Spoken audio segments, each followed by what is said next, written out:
Welcome to the EpicureanFriends.com book review of A Few Days in Athens, a story about Epicurus and Epicurean philosophy.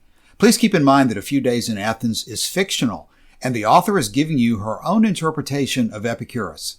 In a few cases, she deviates from Epicurus's own views fairly dramatically, but when we get to those, we'll point them out to you clearly. Even more, keep in mind that the participants you're about to hear are giving their own opinions. There are many different interpretations of Epicurus, and we hope this book review will prompt you to study Epicurus for yourself. For those who want to read more about Epicurus, the book we recommend the most is Norman DeWitt's Epicurus and His Philosophy. We also invite you to join us for discussion at the EpicureanFriends.com forum and to listen to our companion podcast, Lucretius Today, which is available at all major podcast sources.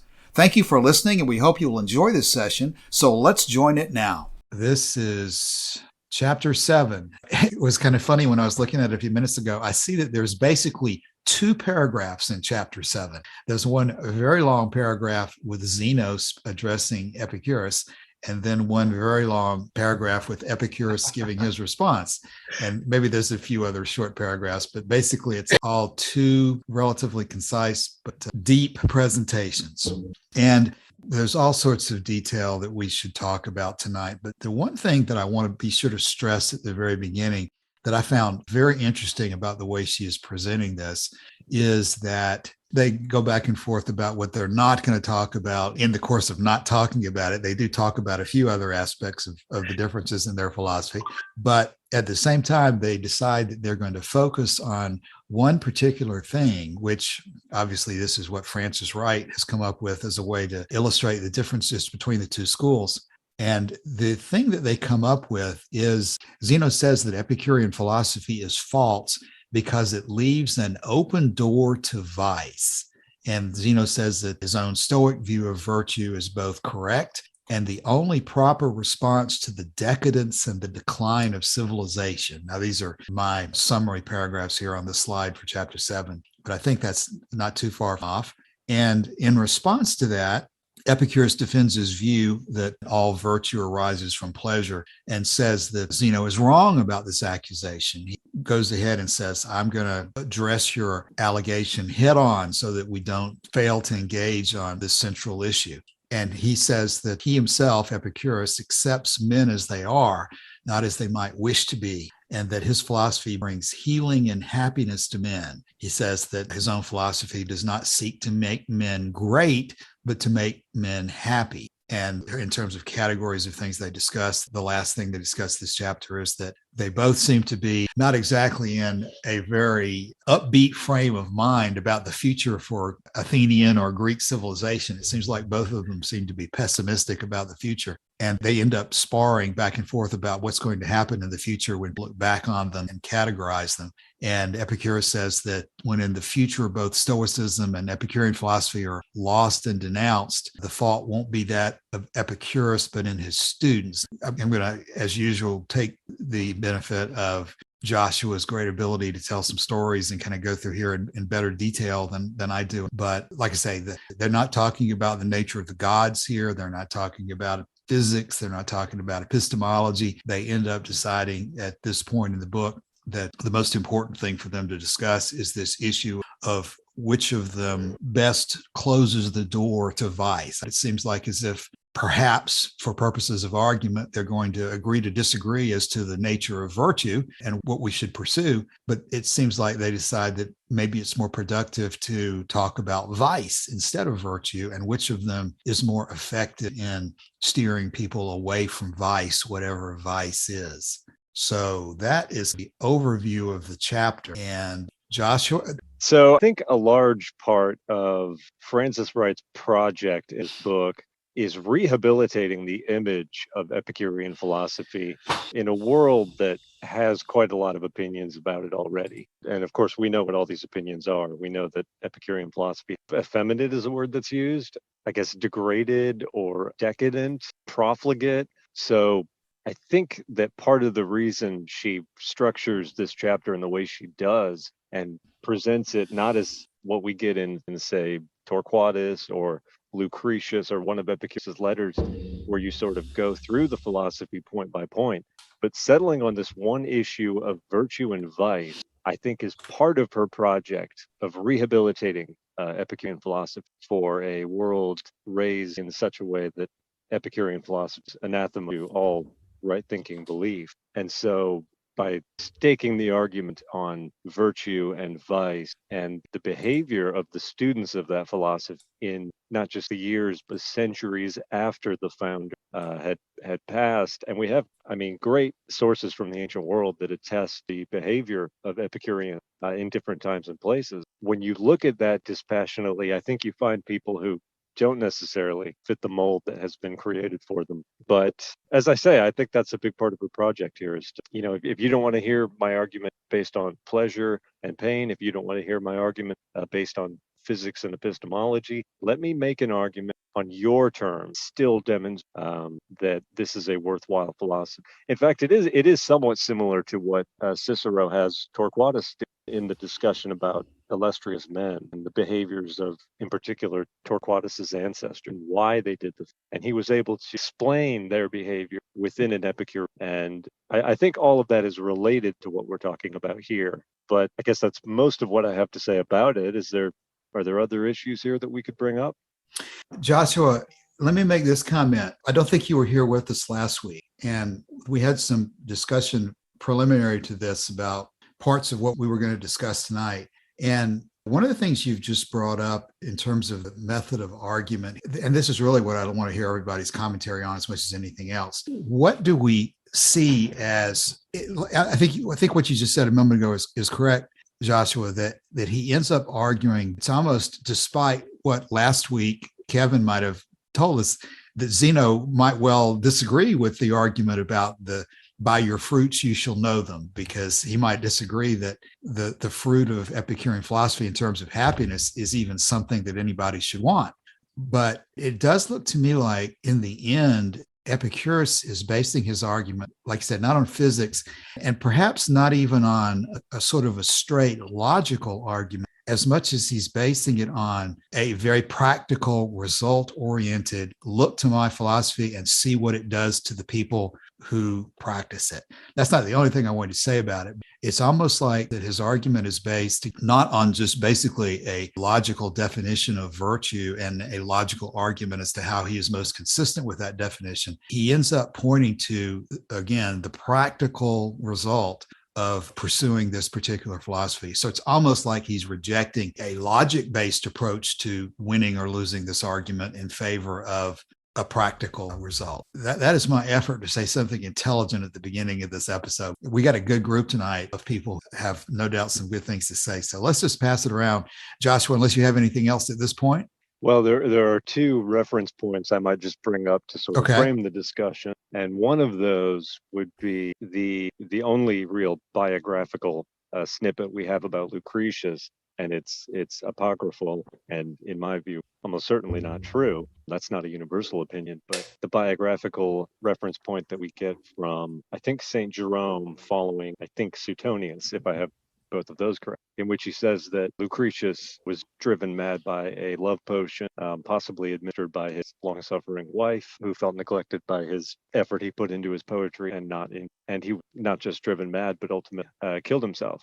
Now, as I said, I think that is just probably slander. And I think it dovetails almost perfectly with what we're talking about. This is the kind of story about the followers of Epicurus that certain people want to believe is true, because they want to believe in philosophy will lead people into dire straits, and that would be avoided. The other reference point that I can think of immediately is one that I only learned about recently, Cassius, and I think I learned about it because of a post that you made to the forum about this Roman senator. Do you remember his name by chance? Pompedius, I believe we were discussing, something like that. Yeah, something like that. In which the claim there that's made is he was, as I said, a Roman senator, and he had proceeded through various ranks, what they called, I think, the cursus honorum or something, the course of honor, which was how you went from being maybe a local provincial to ultimately being consul of Rome. And so he had done that in spite of being an Epicurean. So this is an example of a result. People of that time admired him for what he did and said, oh, he only did that in spite of his epicurism, not because of it. I could almost go on. There's an interesting passage, I think, in Plutarch when he says, what Epicurean was ever a tyrannicide? In other words, what Epicurean would ever stand up to a dictator in service to his country? And baffling to me that the story surrounding and that assassination and the number of Epicureans that were involved in that was not more familiar to him. But again, it's the kind of thing where we can't trust an Epicurean to rise to the occasion. I think Frances Wright here is making the countervailing argument. Yeah. A large part of this context here is this discussion about what it does to society and how society is headed to ruin, and which of the two philosophies are best equipped to prevent that from happening or deal with it if it does happen. Right.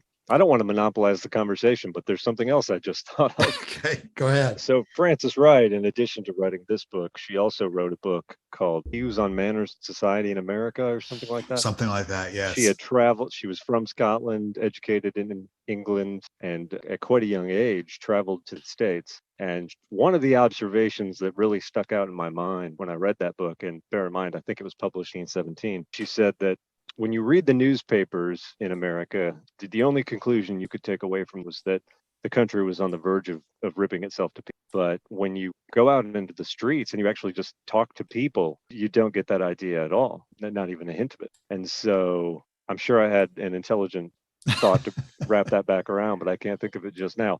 But I think you kind of touched on it there with the idea that if we go down the path of Epicurean philosophy, then surely civilization stands upon the brink of destruction. And now I'm done. I'm quite happy to hand it off. Okay. All right. Who wants to go first? Or Kevin? I'll go first. I saw a lot of the same things. I thought the presentation of Zeno at the beginning was brilliant. Right? That claim he makes that Epicurus might be able to be a good Epicurean, that is, an Epicurean and still a good man, but a weaker person can't. Right? Really echoes a lot of what the Stoic claim is, that you can have the pursuit of pleasure and the pursuit of liberty, right? If you've got the strong character that just doesn't want to do all those other things and knows that they're wrong. But once you let pleasure be the foundation for something, that's the thin end of the wedge.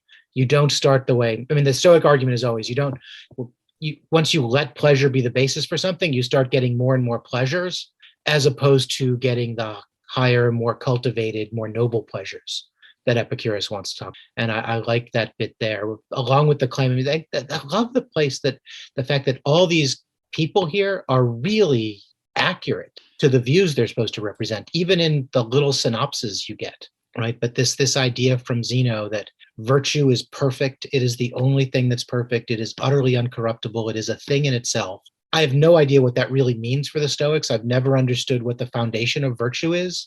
Right. It's always been really clear for the Epicureans and a lot of other thinkers, right? For Epicurus, there's pleasure. We take joy in this. We take pleasure from it. So good has to be something pleasurable you can build from there. The Stoic has always just said virtue is perfect, figure it out. But that claim that it's perfect and it could never, ever go wrong is so central to Stoicism. And so central to Epicureanism is the fact that you're basing it on pleasure. Pleasure can go really, really wrong if you're not careful. And I liked that setup between Zeno and Epicurus. Because Zeno then just sort of leans into it. He embraces it. Yes, it can go wrong, but we treat people with dignity. We acknowledge that people fail. We give you a chance to progress. We recommend the part where he says, I'm friends with someone even though he's a drunkard, is so different from the Stoic view that you just distance yourself from the non-virtuous. And if you're going to judge by results, it leaves a real nice open question. Do you like the Stoic view that you can be perfect, but not everybody, and you sort of disassociate from the ones who aren't perfect? You don't build friendships with them. Or the one that you start with imperfection and can change it, and those who get there are great, and those who can't are still worthwhile, right? It's just two different pictures of what the end result is. So it's not even like they're comparing empirical results. They've got different definitions of what's good coming out of their view. Anyway, that's what I was thinking, and I'm sorry. That's great. That's great. Godfrey? I had a thought, and it just, I lost it. Well, that's all right. We'll just jump back in because we rarely seem to have a fixed order of business. Scott? Oh, let's see. So I came in late. I was coming from another meeting. Some things that hit me. I mean, first of all, on the chapter itself, I was really taken aback by the direction it took, that we weren't arguing philosophy the way that I thought Zeno and Epicurus were going to go at it. This is a really different twist, and how interesting this is. I don't remember in my readings of Epicureanism so far, which are not tremendous, granted, I'm relatively new, I haven't seen this particular approach that's used saying, okay, even Epicurus and Zeno, both of them are saying, hey, number one, you're going to judge this philosophy by its fruits, okay? And that's a different kind of a thing, a different kind of an approach, but not the way we've argued this philosophy before. I hadn't quite heard it that way. And also this wonderful presentation by Epicurus, this idea of you find that really if you go after all these pleasures in a reckless sort of a way, that's wrong. And he teaches that, can you not see that this is wrong? That if you really drink yourself to death every night, then you're not having fun. It's really not good. And so you should learn wisdom from this pursuit, and et cetera, et cetera. I haven't really, perhaps it's there, but I haven't really heard that approach in Epicurean philosophy or readings that I've encountered so far. I thought that was really cool. And to me, that makes much more sense. That's one of the things that kind of deflates somewhat the traditional attack on Epicureanism. That you're just going to go after sex and all the good food you can get and so forth. No, it doesn't bring happiness. It doesn't at all bring feelings of pleasure to be hungover every morning. And it's interrupt me at any time here.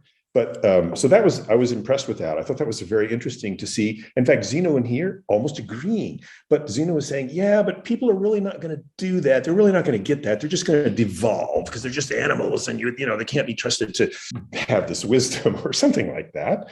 And to some extent, I have to say, well, you can't really predict history, first of all. In some cultures, in some times, in some situations, we could see a culture devolve if it was more focused on pleasure. It would misunderstand the meaning of Epicureanism, and you would see this kind of degradation. And in some cases, you might see a wisdom coming about that revealed the possibilities for the pursuit of pleasure, and it could be a wonderful thing.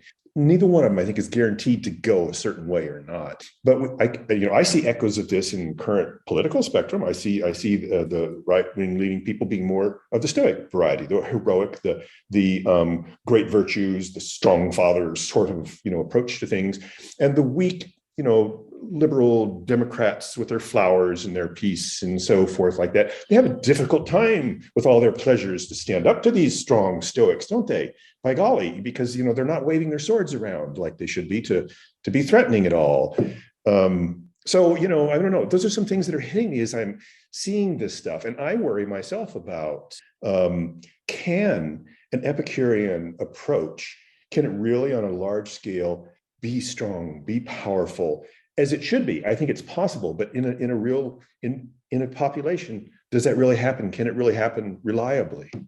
Those are enough for now. Those are some things that are in my brain. Yeah, let me do my best to try to say one thing I want to be sure that we cover as we go through the night. I've gone through this chapter many times, struggling with what is it that Frances Wright is doing here in picking out this method of argument. And please tell me if anybody significantly disagrees with this or sees a different way to get at it. But my eye has always been caught by one sentence here in this second main paragraph when Epicurus starts speaking. It seems like Epicurus is willing to drill down and come to one sentence as what he says is the whole heart of everything. And it's this paragraph that says Zeno in his present speech.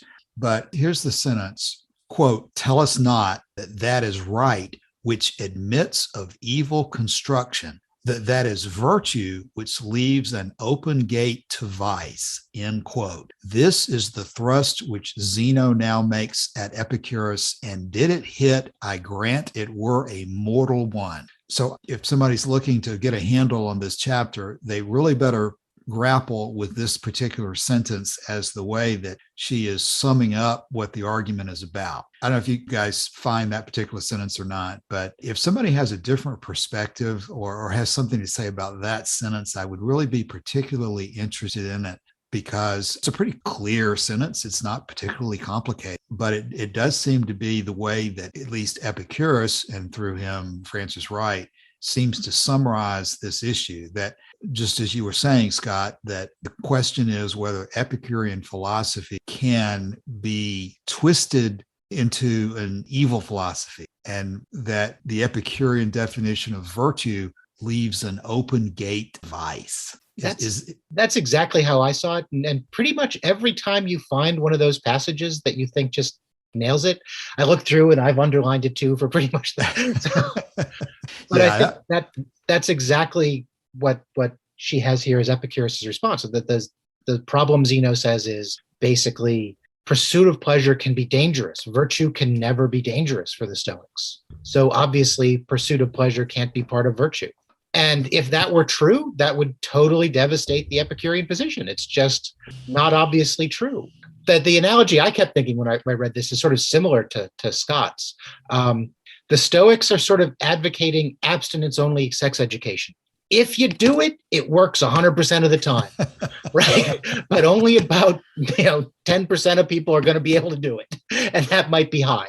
And the Stoics are like, perfection is what it is. Once you start saying the safe sex practices and birth control, well, what I was literally about to say, that lets everything in the door, and I really didn't.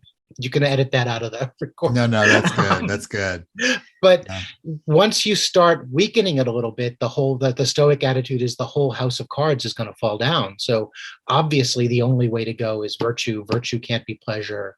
Anyone who thinks otherwise is a threat. It's so interesting to me on what you just said there, Kevin, is that for purposes of this argument, we're leaving at the doorway the whole issue of whether Stoicism is correct or not. In other words, their whole assertion of what virtue is basically an assertion that you have to just take on sort of a religious faith type of point of view.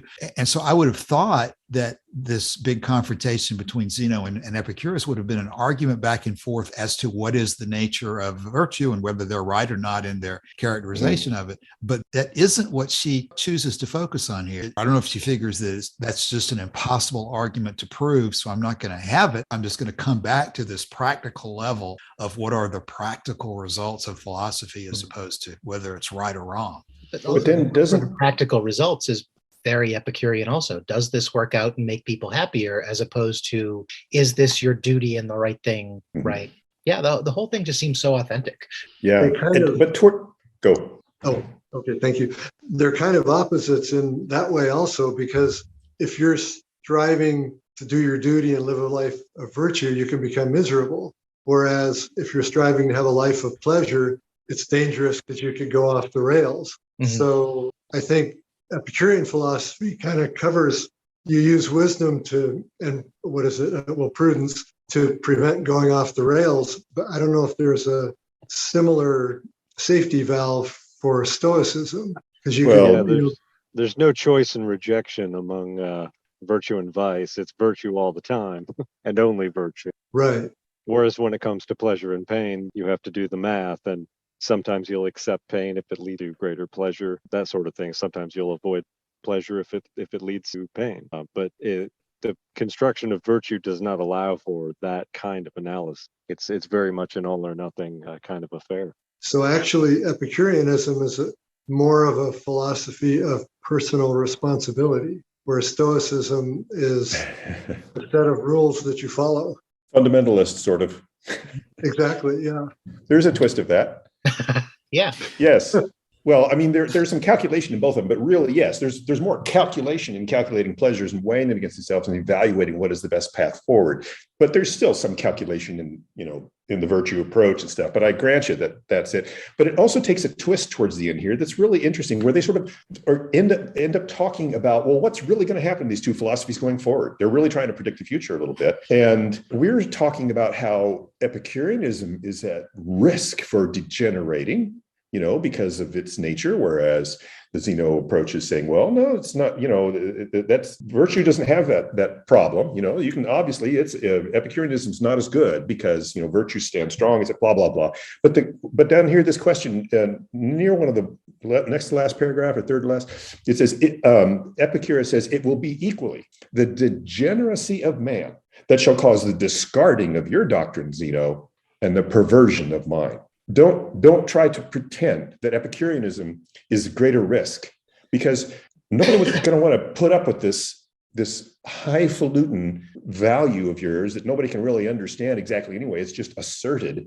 And that's just as much in danger as Epicureanism, as people devolving into, just wanton pleasures or something like that. And there's more to that, but that towards the end there, it goes on a different, twist about trying to predict the future. I was thinking of that bit too, given what we were talking about last week about how modern Stoics have this sort of weird manliness, broicism about it. And I was thinking the idea that the Stoic, when it becomes corrupt, the whole school's going to collapse. It's just gone in its own corrupt way, the same way they're worried Epicureanism was. Instead of being really pursuing virtue and nobility, it's pursuing manliness and either isolation or in extreme cases, cruelty. Yes. Fascism with the face of duty and honor, that sort of thing, national security. But yeah, I think it's funny that Wright didn't see Stoicism as being susceptible to corruption and still existing. It just thought it would be when people got weak, they wouldn't do it at all. Yeah. And we're much more creative in our corruption than people. The other corruption of Stoicism is they kind of threw out the physics pretty much, the modern ones. Let me ask this question. I think there are some other instances in the book, not necessarily here, but there are some instances where I think we're going to be able to say that Frances Wright is taking a position that is probably not exactly the same as Epicurus' position. And so still focusing on that very sentence a minute ago, where Epicurus chooses to argue that tell us not that that is right, which admits of evil construction, that is virtue, which leaves an open to vice. This is the thrust which Zeno now makes Epicurus. And did it hit? I grant it were a mortal one. Do we think that Epicurus himself would like this chapter? I mean, obviously, a lot of it is yes, there's no doubt. But I'm wondering at a deep level whether this might end up being another example of Frances Wright's ultimate practicality and maybe even pragmatism, as opposed to did Epicurus really hold it that way himself? When he says, did it hit? I grant it were a mortal one. Is there a tinge here in which this has Epicurus admitting that if his students misinterpret his philosophy, that's a weakness in his philosophy? That's probably not the best way to articulate it, but the general category is, do we think is this absolutely pure Epicurean doctrine? And so for the authority on absolutely pure Epicurean doctrine, we turn first to Joshua. Right. I would say, I'm going to shut up. I want to hear the answer. No pressure there. No, not at all, Joshua. I don't have an immediate answer to what you're asking, but I do want to kind of riff on something that Kevin said a little while ago. All right. Which is that we are more clever about how did you phrase that? I think I said more creative in our corruption. Yeah. That to me is reflective of something that I've been thinking about, been talking, which is there is a tenor in this chapter about things happening through time that I think is totally misrepresentative of the way that certainly Lucretius felt. Because there's that line, that must be in this chapter, where he says that the golden and the silver ages are run out. Yeah, that's here. Lucretius, there is no paradisal golden age in history, in Epicurean philosophy, particularly in Lucretius.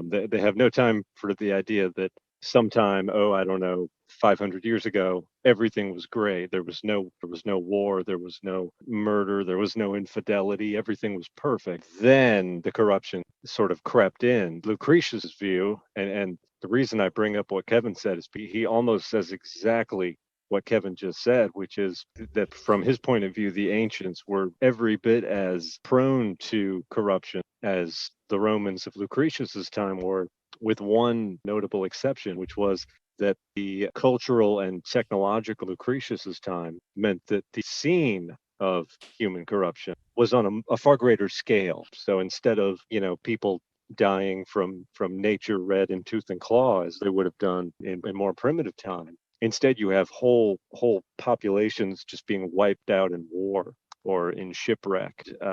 So the idea that you start out with the paradisal golden age and then you go through the silver age where things are still good, but they're starting to get bad, and then things keep getting worse and worse and worse. In fact, Lucretius was one of the earliest author to put forward the idea of the reverse 3H was so prevalent in history for so long. It's not the case anymore, but it was in Lucretius that we first got the idea that you had primitive people working with stone tools, and then they developed bronze, and then they developed iron. And so in Lucretius's version of events, you start out at quite a barbaric, primitive level, and forgive me for using emotive terms here, but then you progress as time goes on. Not to say that we've gotten very far. Lucas doesn't seem to have think that humankind had progressed far enough, but there's a tone throughout this whole chapter that's reflective of what I think is an accurate Stoic view, but a completely wrong Epicurean view of how things happen, particularly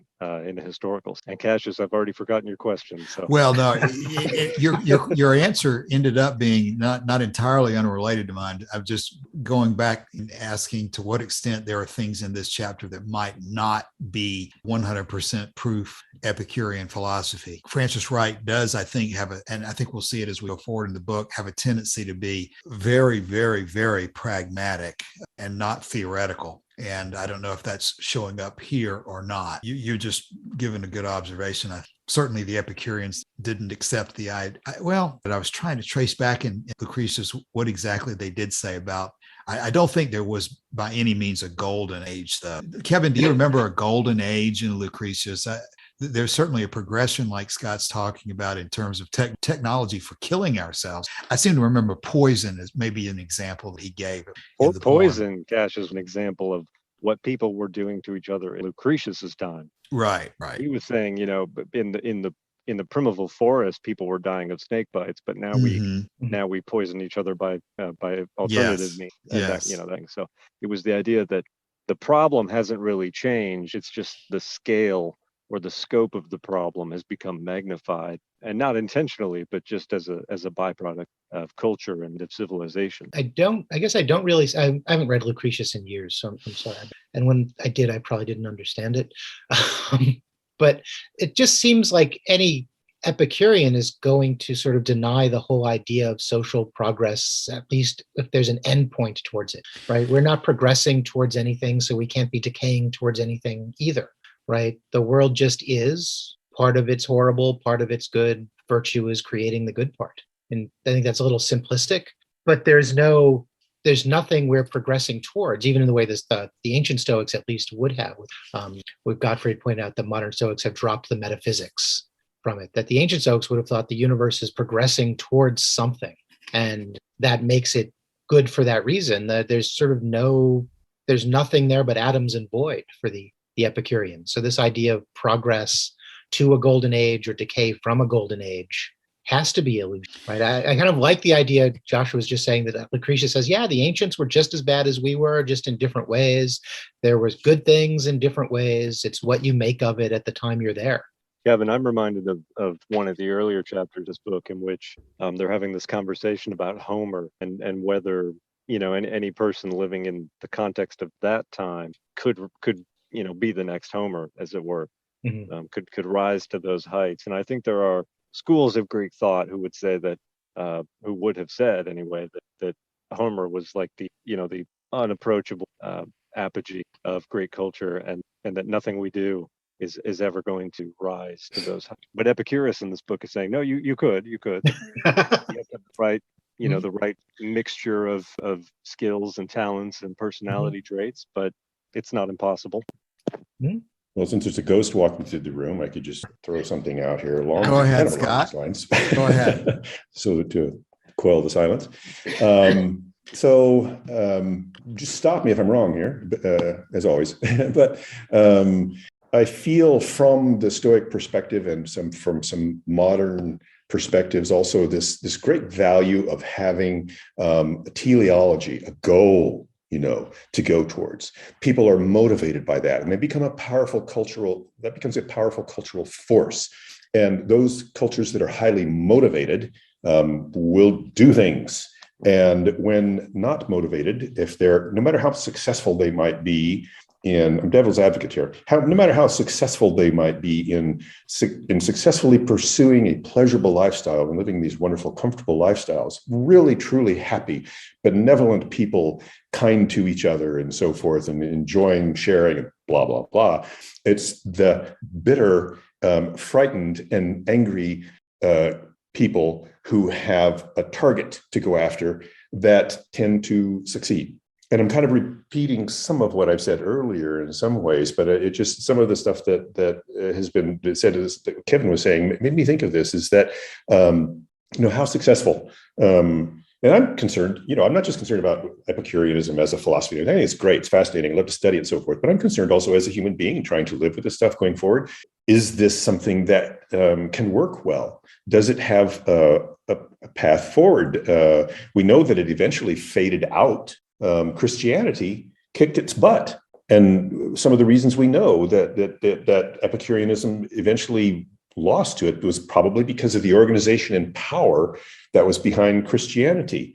And Epicureanism it seems to me like it was really better, but it can't stand up to that kind of power-seeking, duty, nobility, honor kind of cultural thrust. And pardon me for just sounding redundant, but I keep coming back to this, I guess. It's just something that bugs me, and it's something that I can feel here from this chapter a little bit. If this is a tangent, you can shut me off too, but I've been reading David Graeber's last book, The Dawn of Everything, just enormously long, but he's going through and describing different forms of society and different kinds of cultures. He died recently. He's a very good anthropologist. And all the cultures that worked on principles that you're describing, Scott, make for lousy history and boring stories. Which kind of cultures? The cultures where people just take care of each other, where they produce for the common good, where they don't come up with some... Yeah. Yeah, when hippie culture works, it's dull, right? I mean, one way I've thought about it is no one really writes about the Amish. They just sort of do their thing. And part of the problem is that the ones we hear about are the ones who, but as far as cultures go, sort of live that rock and roll life, live hard, die fast, conquer Rome.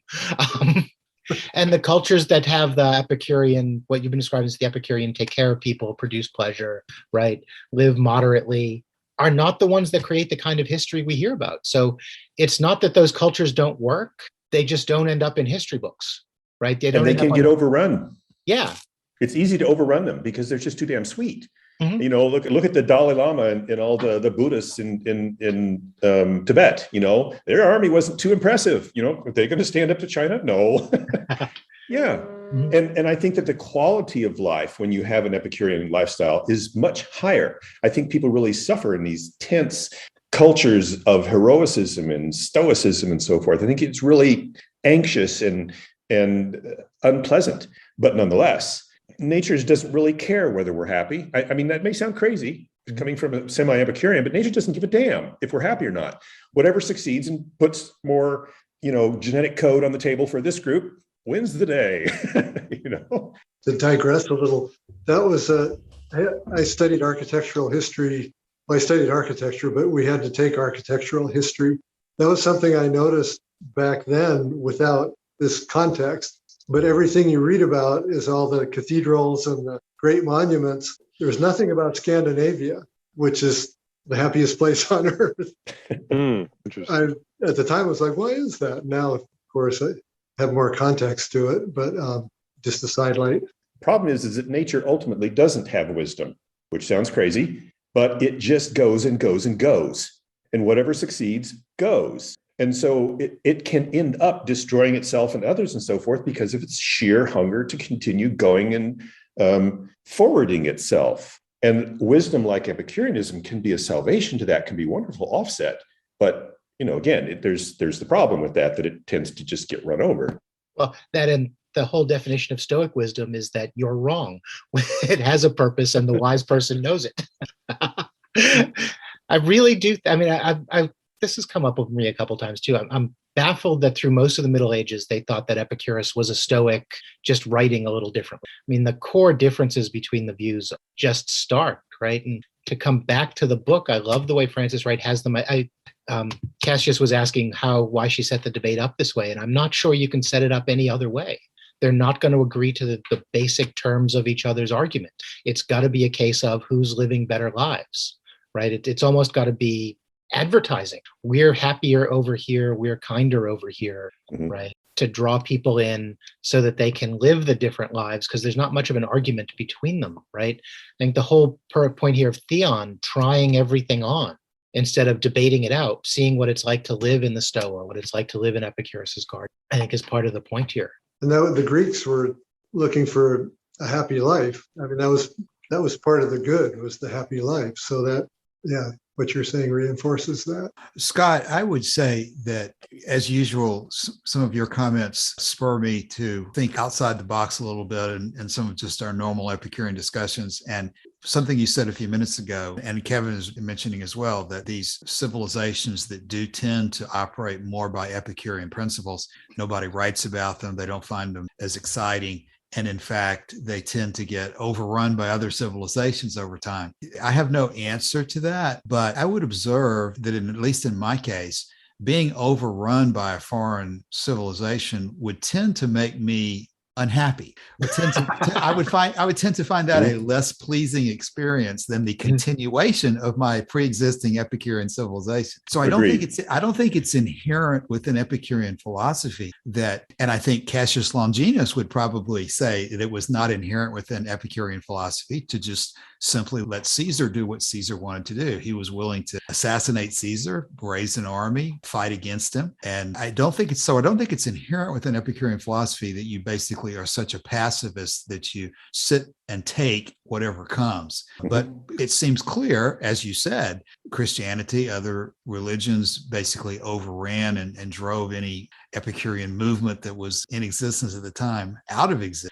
And that's something that Epicurean philosophy, or people who wish to organize on Epicurean means, have to confront. They have to come up with a solution to a very practical problem that their pleasure may be not nearly as long lasting as they would like it to be if they don't find some method of dealing with the problem that you've identified in what you said earlier. It's not a solution to say that we don't need to live forever, but it is pretty clear within Epicurean philosophy that life is desirable and we do want to live pleasantly and happily while we can. So just like we have to take steps to fend off disease or hurricanes or natural disasters, the marauding army from the Stoics or whoever that is our enemy occasionally has to be fended off as well. And if we don't come to terms with ways to grapple against that, then there cannot be a longer term successful Epicurean community. So absolutely, I could not agree more. You're bang on, and this points out how critical this conversation is right now to us at this period in history.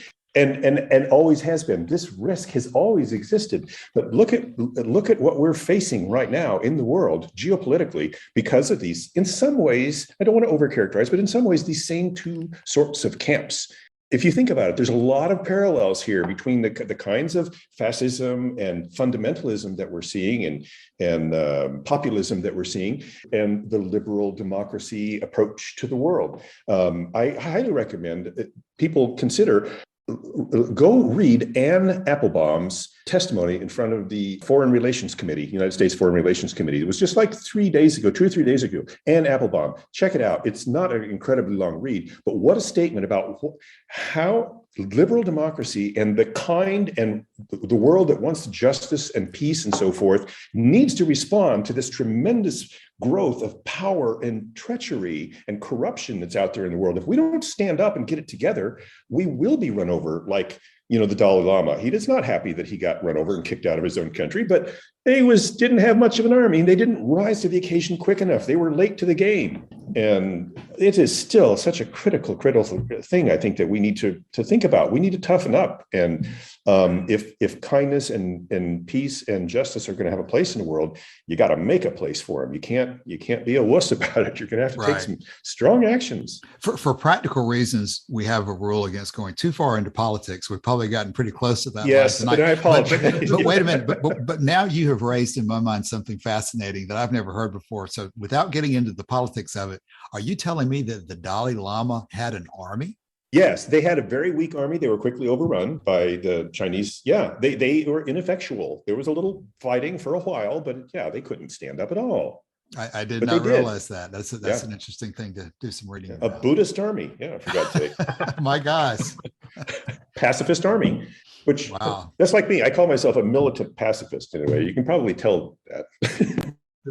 Okay, well, we are at the 9 o'clock hour after 1 hour of discussion here. So let's go ahead. And I think that the chapter comes to an end with the parties just dividing. I think, as Kevin said, there was no way there was ever going to be an agreement on much of anything. So it was. I did have one last point if we Sure. can go over. We've been talking a lot about the portrayal of Zeno and Epicurus as these noble, inspiring sages, beautiful in visage and, intelligent and serene. And what I liked about this chapter is it's like they finally said, what happens when the great man dies? Mhm. Right? Yeah. This chapter finally became, if everything is about the wonderful character of our teacher and sage, he's looking pretty old. And I thought that was just to follow along in the display, right? The development of them, right? The other thing I was thinking is I've been in philosophy departments for almost 35 years now. This is not an accurate picture of philosophers. In what way, Kevin? You mean the way they argue? You mean? I mean the way they're depicted as above the fray and calm and benevolent. Frances Wright never went to a committee meeting.